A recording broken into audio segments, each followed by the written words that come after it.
Aloha, friends. Welcome to part 4 of Being in the Way. This one's called Original Participation, Tasting Life's Hidden Sweetness. And the theme is anxiety. So it's a little niche. I'm not sure if this is going to connect with everyone. Have you ever experienced anxiety? You know that? Yeah. Thought as much. This is actually Jesus. Sometimes they call him the great physician. I would consider this to be his diagnosis and recommended treatment of maybe the great illness of our age, possibly of all ages. It's anxiety. So let's get into the text. This comes from Matthew 6. Jesus says, "Therefore I tell you, don't worry about your life, what you will eat, what you're going to drink, or about your body, what you're going to wear. Is not life more than food and the body more than clothes? Look at the birds of the air. They do not sow or reap or store away in barns, and yet your heavenly Father feeds them. Are you not much more valuable than they? And anyways, can any one of you, by worrying, add a single hour to your life?" No, but you might lose. You might lose a lot of hours that way. "And why do you worry about your clothes? See how the flowers of the field grow. They don't labor or spin. And yet I tell you that not even Solomon in all of his splendor was dressed like one of these. If that's how God clothes the grass of the field," and in the Psalms there's a similar idea where David says, "Consider the fact that all across the world there are hillsides covered in the most beautiful array of colors in areas so remote that nobody's ever even going to see them. And if that is how God clothes the grass of the field, which is here today and tomorrow is thrown into the fire, will he not much more clothe you, O you of little faith? Don't worry, saying, 'What shall we wear?' Or 'What shall we drink?' Or 'What shall we eat?' For your heavenly Father knows that you need all these things already. So seek first God's kingdom and righteousness, and everything else is just kind of thrown in as well. So don't worry about tomorrow.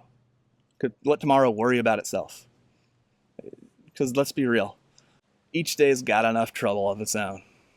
The more time I spend with the Sermon on the Mount, the more I see that it's really just about this one thing. There's a clear unifying thread that runs throughout everything we've talked about so far. And that thread is like unified sight, the single eye, presence. It's sometimes called non-dual awareness. And today's teaching centers on one of Jesus' most famous sayings, this "Consider the lilies of the field," which humorously, I read that in a letter to a friend, Emily Dickinson said that "consider the lilies of the field" is the only commandment that she's never broken. So if we follow the thread that leads to today's verse, we see Christ not only as a miracle worker, powerful teacher, socio-political revolutionary, but also as a profound observer of the unconscious functions of the human mind. As you may recall, he begins the Sermon on the Mount by telling this whole hillside of humanity. There's a stand-in for all of humanity. It would have been skeptics and true believers and religious professionals and prostitutes and tax collectors, political revolutionaries, just everybody. We're all there. And to this sort of mixed bag of humanity, Christ begins the most famous sermon ever brought by telling them, you're already it. Like St. Francis said, what you're looking for is where you're looking from. He says, before he says anything else, he says, you are the salt of the earth. You are the light of the world. You're already it. And the rest of this teaching, I think, is directed towards, he says, a city on a hill doesn't dim its light. You don't put a bushel over a candle that you've just lit. So if you're already the light of the world, the rest of this teaching is helping us understand, I don't know exactly what kind of bushels we've put over the light, and the mysterious way that these patterns of thought and behavior can bushel up the light so well that we can sometimes forget it's even lit. So Jesus begins this teaching with what is central to his entire life. This, you already belong. You're already here. And when we look out of this place that Jesus called the kingdom, when we look with Christ at ourselves and at the world around us, we experience the truth that, like, everything belongs. You, me, us, them, the birds singing in the sky, and somehow also that military helicopter flying overhead. It all belongs. The stuff that we love and the things that we'd rather never even think about. There's room for everything and everyone. And that's the single eye. That's unified consciousness. That's non-dual awareness. It begins with belonging. And this way of seeing pretty quickly reveals that the root of suffering isn't what's happening around us, it's happening within us when we unconsciously and consistently render value statements, which are judgments, on our circumstances and ourself and each other. Jesus teaches here that basically suffering is the natural outcome of resisting reality. And that brings us to the theme of the day here, of this teaching, which is anxiety. Before we get to the method, a quick linguistic note. Worry here is the Greek word merimna, and it means, get this, divided, apart, separated from the whole. And when this word is used figuratively, it means patterns of thought that fracture a person's being into parts. It's the same message. Isn't that fascinating? That in the Greek language, the word for anxiety offers a diagnosis of it as well. It's splitting, it's division, it's exhausting. You know, it's hard to be a human being for a whole variety of reasons, but I think one of the more primary ones, and the one we're talking about today, is that we're just deeply confused about our capacity to know what's coming. I mean, I feel like it's pretty difficult to even know what's happened with any kind of objectivity. That takes a decent amount of effort to sort through the past cleanly. But as far as the future, nobody knows. And the funny thing is that we act like worry or anxiety is like a tool that we can use to see the future. You know, we fracture and split ourselves, and part of us is here, and the rest of us is over in some imagined future. Soren Kierkegaard wrote that life can only be understood backwards, but it must be lived forward. And that really means something simple and humbling. And it's just this: we are all moving towards something that we can't see. Or maybe a better way to say it is we walk backwards into the future. A long time ago, years ago, I wrote this poem, and it was one of these poems that it came like all at once. And I honestly didn't really understand what it meant. It was like some transmission from a deeper part of myself to my waking consciousness. I kind of had to decode it myself. And it came to mind while I was preparing for this talk, and so I'm going to read it to you right now. It's called Future Reckoning. And it goes a little something like this. Round and round the vultures twirl, sometimes an arc descending. Now one swoops a bit too low, into the pines, our toes in sand. Back when all was black and white, a zebra stirred, skin stretching. Muscles wake and tighten slack, lines break like static on a set.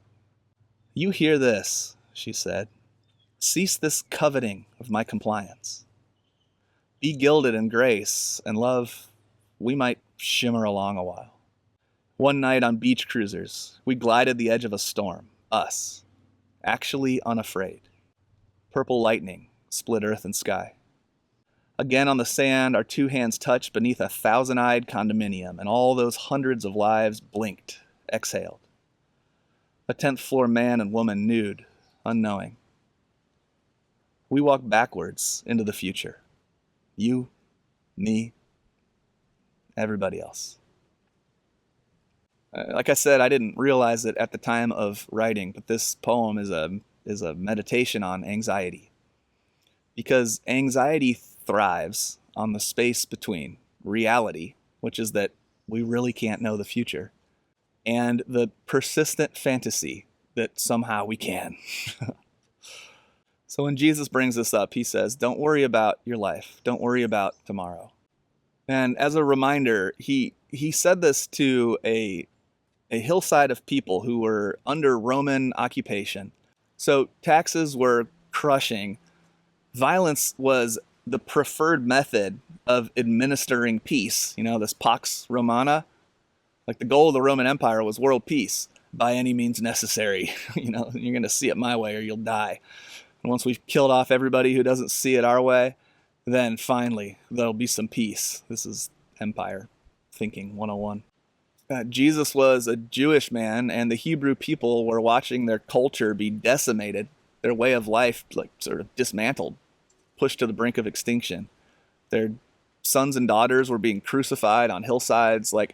These were not sheltered people living in a peaceful society. And in this context, to these folks, Jesus says, don't worry about your life. Don't worry about tomorrow.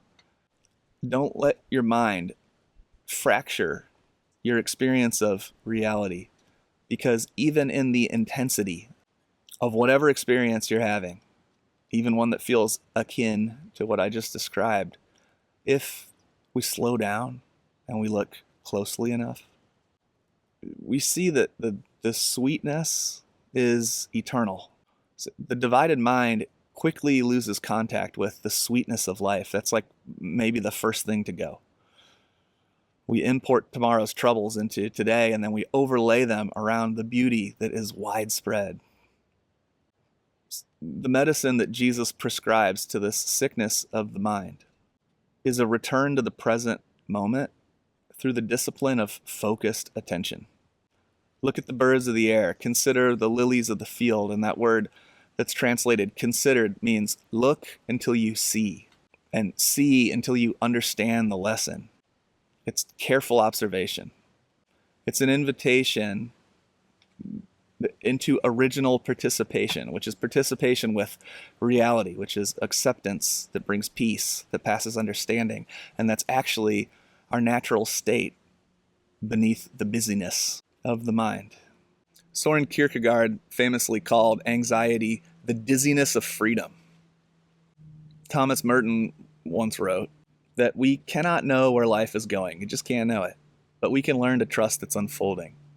And in trusting its unfolding, we can enjoy the process, find enjoyment in the process. Martin Laird observed that thoughts about the future pull us out of the present moment. But here's the thing. The present moment is the only place where God is actually experienced. Yet the present moment, the beginner's mind, this is where children naturally live, just engrossed in the here and now, before time and trauma have filled the mind with predictions and projections and imagined outcomes that oftentimes only serve to obscure the sweetness of life. What we need is here. The word contemplation, contemplatio in Latin. Con means in, within. Templatio means temple. Contemplation means to live within the temple, here, now. Here's Thomas Merton again. He said, the whole idea of contemplation is that life is already filled with meaning. What we need is here. We simply don't see it. So don't worry about tomorrow, the master says. Tomorrow has troubles all of its own, and a surface read that may sound pessimistic, but it isn't. It's a formula for freedom. It's a reminder that the human soul is not designed to carry every possible future difficulty at the same time. And the human mind was not designed to solve life, but to experience it. A solved life is a reduced life. So freedom from anxiety is not the absence of uncertainty, nor the elimination of all potential problems. Freedom from anxiety is the byproduct of returning again and again to our natural state, to a place of original participation, life lived in the here and now. Learning how to taste again the miraculous ordinariness of your life, exactly as it is here on planet Earth for this little blip of time. I'm going to close with one more poem. This one's by Wendell Berry. It's called The Peace of Wild Things. He writes, "When despair for the world grows in me, and I wake in the night at the least sound, in fear of what my life and my children's lives may be, I go and lie down where the wood drake rests in his beauty on the water, and the great heron feeds. I come into the peace of wild things, who do not tax their lives with the forethought of grief. I come into the presence of still water, and I feel above me the day-blind stars waiting with their light. For a time, I rest in the grace of the world, and I'm free." So find that time, because the saying, nature abhors a vacuum. As it turns out, so do our calendars. As wonderful as it would be for that time to come find us, and sometimes it does, for the most part, we require reality therapy, which means we need to plan. Somebody this morning at our gathering, Tony, he called it internal engineering. It requires choice and oftentimes some structure to be able to go out into the middle of nowhere and to do absolutely nothing. So remember the Sabbath and keep it holy. And if the Sabbath is 15 minutes long this week, but it would have been 0 minutes long, that's pretty wonderful. All right. I think that's a wrap for now. Thanks for joining me out here in the woods. You guys check out how cool this tree is back here. Dude's got some personality. All right. Love y'all. We'll see you soon. Peace.